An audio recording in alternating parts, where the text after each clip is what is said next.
नमस्कार। आप सभी का राम गुलाम राय ऑनलाइन क्लासेज में स्वागत है।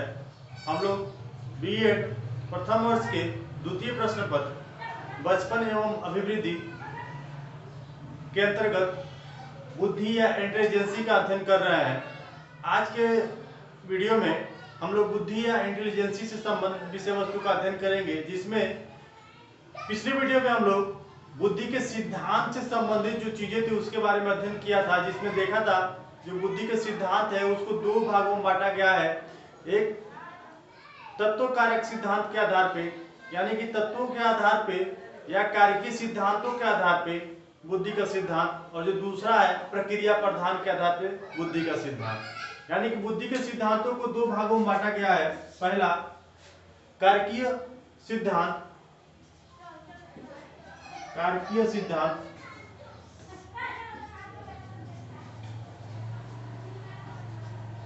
और जो दूसरा है प्रक्रिया प्रधान सिद्धांत।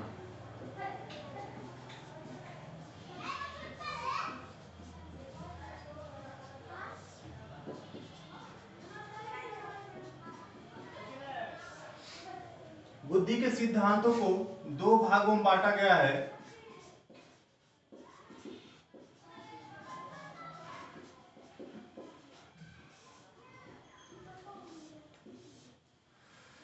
एक कारकीय सिद्धांत है और जो दूसरा है प्रक्रिया प्रधान सिद्धांत। ये दो सिद्धांत जो है कारकीय सिद्धांत में जो कारकों के आधार पर बुद्धि को परिभाषित किया गया है, जिसमें एक कारक से लेके और अलग अलग विद्वानों ने अलग अलग जो मनोवैज्ञानिक है अपने अपने आधार पे कारकों के आधार पर बुद्धि को परिभाषित किया है, जिसमें एक कारक से लेके और अनेक कारकों की बात की गई है। और जो प्रक्रिया प्रधान सिद्धांत है इसमें कारक के आधार पर बुद्धि को परिभाषित न करके उसके संज्ञान के आधार पर बुद्धि को परिभाषित किया गया है, या उसकी बौद्धिक क्षमताओं के कार्य के आधार पर बुद्धि को परिभाषित किया गया है।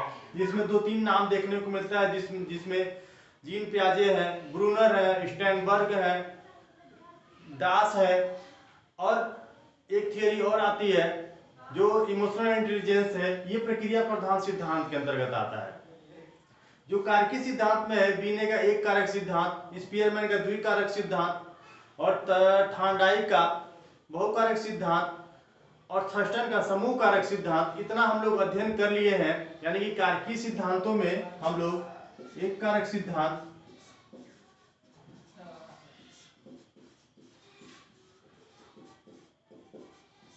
द्विकारक सिद्धांत और समूह कारक सिद्धांत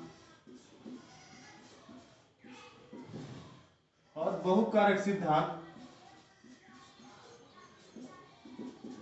इन चार सिद्धांतों का हम लोग पिछले वीडियो में अध्ययन कर चुके हैं।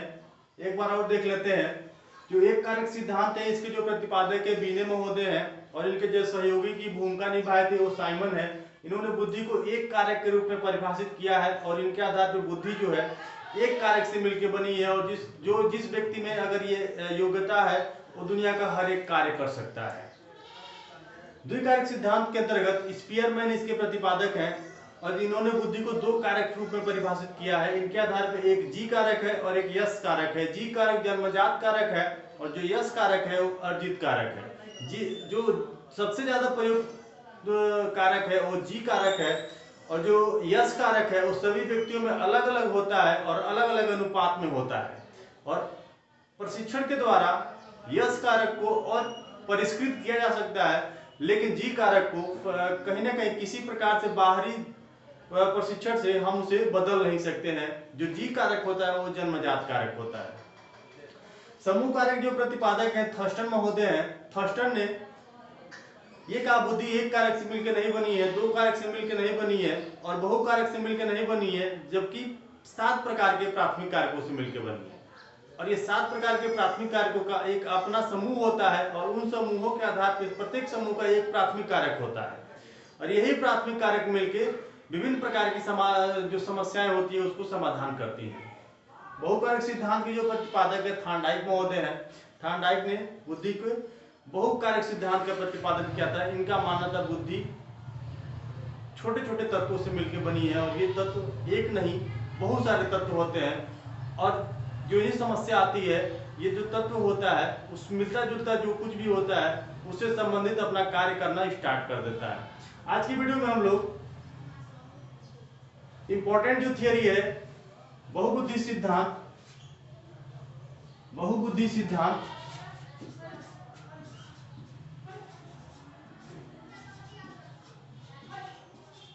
बहुबुद्धि सिद्धांत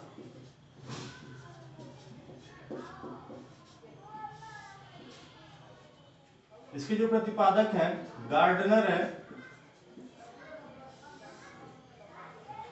ये बहुकारक सिद्धांत है, इसके जो प्रतिपादक है थॉर्नडाइक है और इनका मानना था जो बुद्धि है वो अनेक छोटे छोटे तत्वों से मिलकर बनी है। और जो बहुबुद्धि सिद्धांत है इसके प्रतिपादक है गार्डनर।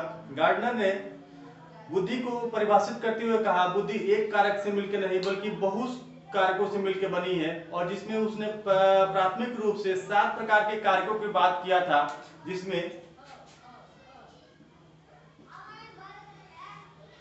भाषाई बुद्धि,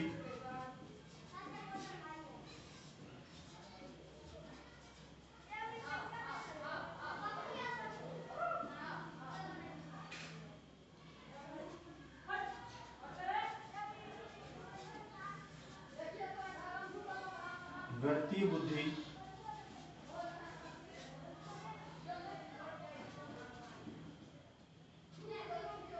स्थानिक बुद्धि,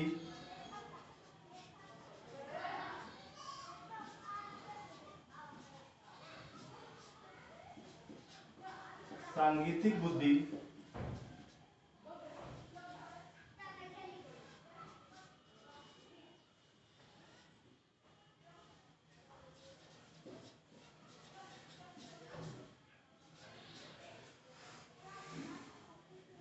शारीरिक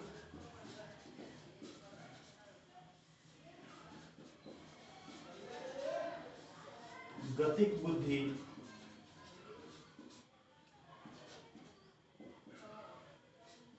व्यक्तिगत बुद्धि, व्यक्तिगत आत्मन बुद्धि,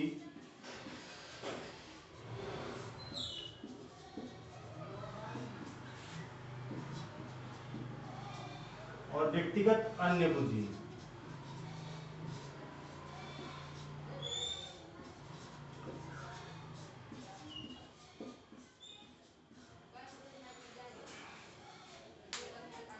बहुबुद्धि सिद्धांत के जो प्रतिपादक हैं गार्डनर महोदय हैं, इनका मानना था बुद्धि एक कारक से मिलकर नहीं बनी है बल्कि असंख्य कारकों से मिलकर बनी है या बहु कारकों से मिलकर बनी है, और जिसमें से इन्होंने कुछ कारकों का अध्ययन किया, उन कारकों के आधार पर बुद्धि को परिभाषित करने का प्रयास किया, और इनके आधार पे जो कारक निकल के आए उन्हीं निम्नलिखित प्रकार के कारक हैं या 7 प्रकार के कारक जो सर्वप्रथम इन्होंने ढूंढा। 7 प्रकार के कारक हैं जिसमें भाषाई बुद्धि और गणितीय बुद्धि, स्थानिक बुद्धि, सांगीतिक बुद्धि, शारीरिक गतिक बुद्धि और व्यक्तिगत आत्मन बुद्धि और व्यक्तिगत अन्य बुद्धि।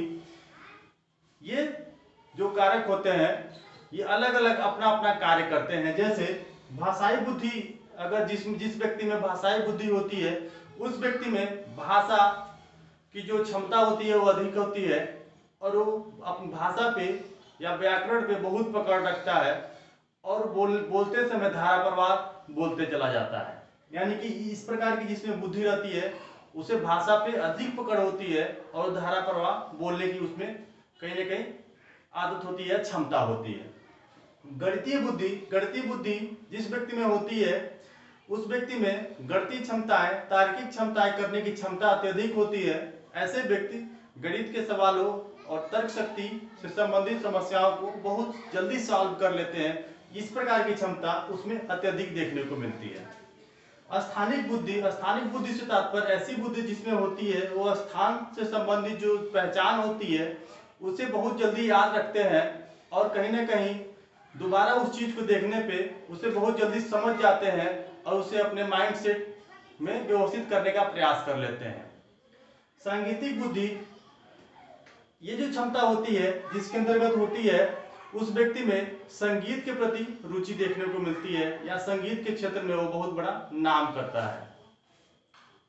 शारीरिक गतिक बुद्धि से तात्पर्य ऐसी बुद्धि या क्षमता से है जिस व्यक्ति में शारीरिक गतिक जो क्षमताएं होती हैं उसमें अपने शरीर पे एक अजीब प्रकार का नियंत्रण स्थापित करने का क्षमता होती है। जैसे फुटबॉल के जो खिलाड़ी होते हैं उनमें देखने को ये शारीरिक गतिक बुद्धि देखने को मिलेगा, जो क्रिकेट के खिलाड़ी है उनमें देखने को मिलेगा, जो न्यूरो सर्जन है उनमें यह शारीरिक गति देखने को मिलती है। यानी कि ये भी एक विशिष्ट प्रकार की बुद्धि होती है, ये सभी व्यक्तियों में नहीं देखने को मिलता है। यानी सभी में अलग अलग प्रकार की क्षमताएं विकसित होती हैं और उन्हीं क्षमताओं के आधार पर अपने व्यवहार को प्रदर्शित करने का कार्य करता है। व्यक्तिगत आत्मन बुद्धि से तात्पर्य यानी कि जो अपने आप या अपने बारे में जानकारी रखने की जो क्षमता होती है वो व्यक्तिगत आत्मन बुद्धि में होती है। यानी कि इस प्रकार की जो क्षमता होती है जिस व्यक्ति में होता है वो अपनी कार्य प्रणाली को जानता है और अपनी कहीं न कहीं जो क्षमताएं होती हैं उससे अवगत होता है, कैसे करना है और कैसे नहीं करना है उसे भली बात पता होता है। व्यक्तिगत अन्य बुद्धि जिस व्यक्ति में होती है ऐसे व्यक्ति सामाजिक जो संबंध होते हैं वो बहुत जल्दी बना लेते हैं और दूसरे व्यक्ति के व्यवहारों को या भावों को बहुत जल्दी समझ जाते हैं। यानी कि व्यक्तिगत अन्य बुद्धि जो होती है अन्य के व्यवहारों और भावों को समझने वाली होती है और व्यक्तिगत आत्मन बुद्धि जो होती है वो व्यक्ति के अपनी व्यवहार को समझने और जानने की क्षमता से संबंधित होता है। बाद में इन्होंने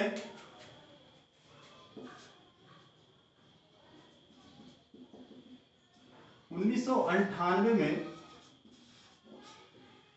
एक और कहीं ना कहीं कारक जोड़ा जिसमें प्राकृतिक कारण, प्रकृतिवादी बुद्धि और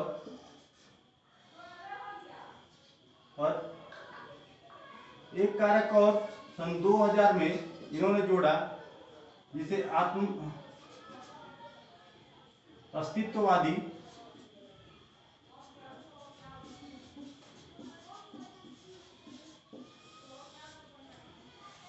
अस्तित्ववादी बुद्धि के नाम से जाना जाता है।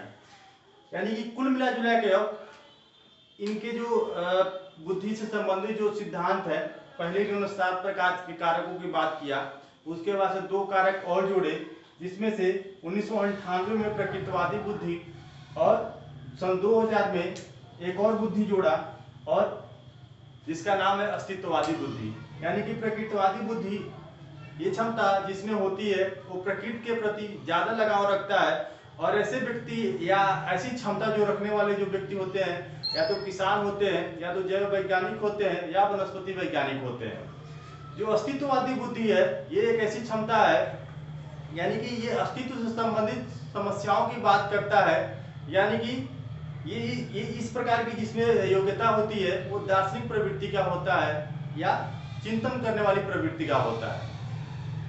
हॉवर्ड गार्डनर ने अपने बहुबुद्धि सिद्धांत में कुल 9 प्रकार के कारकों को ढूंढ निकाला है और ये सभी कारक अलग अलग कारक है और सभी व्यक्तियों में ये अलग अलग रूपों में कार्य करता है, सब में एक समान नहीं होता है और सभी व्यक्ति में कमोबेश ये कहीं ना कहीं कारक देखने को मिलता है। किसी में ज्यादा होता है और किसी में कम होता है, किसी में इसकी कार्य करने की जो क्षमता होती है ज्यादा होती है और किसी में कार्य करने की क्षमता जो होती है कम होती है।